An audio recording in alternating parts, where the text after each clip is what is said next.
SSC 2026 সালের পরীক্ষার্থীরা শেষ 15 দিনে এসে তুমি কিভাবে গ্রামার পার্ট, ইংরেজির গ্রামার পার্ট এবং রিটেন পার্ট, ইংরেজি ফার্স্ট পার্ট এবং সেকেন্ড পার্টের কিভাবে তুমি কভার করবা সেই বিষয় নিয়ে কথা বলবো। দেখো, তোমরা যারা আজকে শেষ পর্যন্ত আমাদের এই ভিডিওটি দেখবে, তোমাদেরকে এমন টেকনিক বলে দিব যে টেকনিক অবলম্বন করে খুব সহজেই তোমরা মার্কস পেতে পারো ইংরেজিতে অন্তত।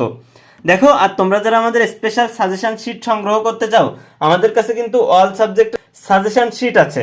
এই স্পেশাল সাজেশন শিটের ভিতরে কি কি পাচ্ছ তোমরা?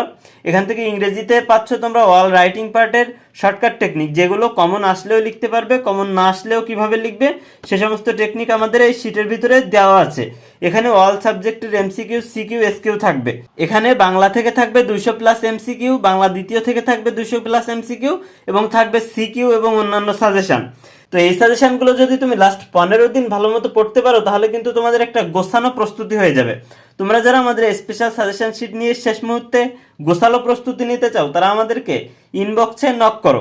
দেখো, মূলত আমাদের এই যে শিট, এই শিটে দেওয়া আছে অনলি 8টা ট্যাগ কোশ্চেন, যে 8টা ট্যাগ কোশ্চেনের ভিতর থেকে প্রত্যেকটা বোর্ডে 2 থেকে 3টা তুমি নিশ্চিত কমন পাবা এবং গ্রামার পার্টের এরকম শর্টকাট টেকনিক দেওয়া আছে। তো শেষ মুহূর্তে তোমরা যারা আমাদের এই স্পেশাল সাজেশন শিট নিয়ে মা বাবার স্বপ্ন পূরণ করার লক্ষ্যে ভালো গোছানো প্রস্তুতি নিয়ে পরীক্ষার হলে যেতে চাও, তারা আমাদেরকে ইনবক্সে মেসেজ দাও।